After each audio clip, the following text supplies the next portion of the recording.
Man, it is good to finally have some news going on. And to make things better, it's positive news. It's positive news. I am hyped for this. Let's talk about this. Come on, let's go.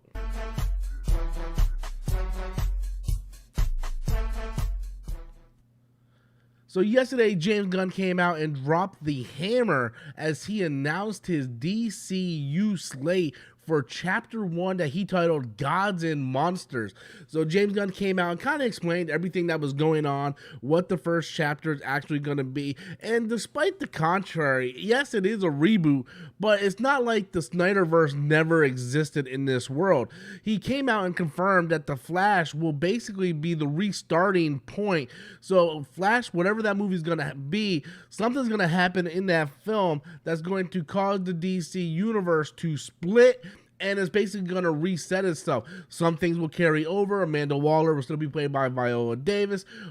We know that Jason Momoa is staying, whether he's playing, Aquaman or someone else. Like, we don't know for sure what Jason Momoa's future is. We do know that Jason Momoa is going to exist in this universe at some point or another.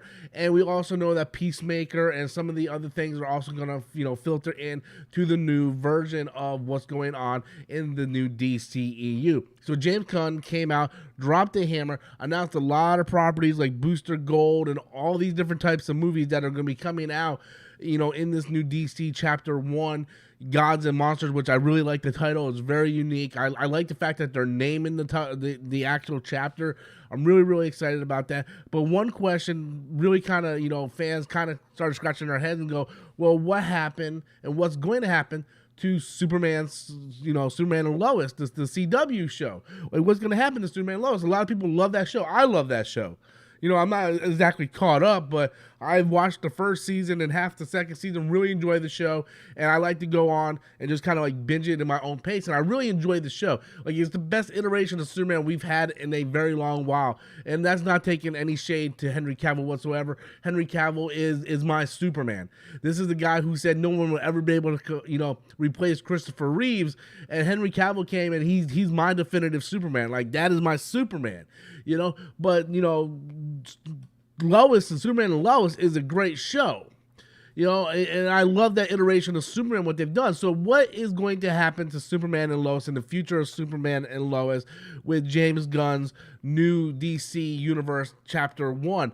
Well, this article right here is coming from Variety, and basically Peter Safran and James Gunn just said, the show's going to run 1 to 2 more seasons. And to me, that makes perfect sense. They're not going to go ahead and cancel the show. I don't know how the ratings are doing, but overall, the CW Arrowverse is pretty much dead at this point. I think Flash is getting ready to run his last season, and no pun intended, run his last season. No pun intended. Ain't that right, Jimmy? But yeah, Flash is getting ready to run his last season, and then that pretty much just leaves Superman and Lois. And what's the future of that? And they said, well, it's going to run 1 or 2 more seasons. It's a show everybody likes, so it's going to keep going for a little bit. And it makes sense. It makes sense because when James Gunn was doing his whole thing, he said that Superman Legacy would be in 2025. Okay, so let's look at that. Superman Legacy is the next iteration of Superman. They're rebooting Superman. It's not going to be Henry Cavill. They're bringing in a new Superman. They're bringing in a new Batman. And, you got the Brave and the Bold, Superman Legacy. 2 of the most anticipated movies for me, man. Like we're finally getting Robin and it's Damian Wayne. Like I'm going to talk about that in a separate video. Like, my level of excitement for that movie is like to 11, man. It's just not a 10, it's 11. Because you can't go past a 10, so it's 11. Spinal Tap reference, guys. But yeah, I'm really looking forward to this new iteration. So with Superman Legacy being ran by James Gunn and is set to be released in 2025, well, we're in 2023, so you can go ahead and release this coming season. You can finish the show off, write a great finale, and end the series on a very, very high note, and then get ready to introduce the new Superman and Superman Legacy coming out in 2025. So I think this is all positive. Me personally, I like every direction that's going with DC right now. The one thing I enjoy the most is the fact that it actually has structure, and the fact that we have a blueprint and James Gunn is going to, with Peter Safran. I keep throwing Peter Safran's name like Peter Safran is just as important as James Gunn. James Gunn is more of the creative person, where Peter Safran is more of the producer person.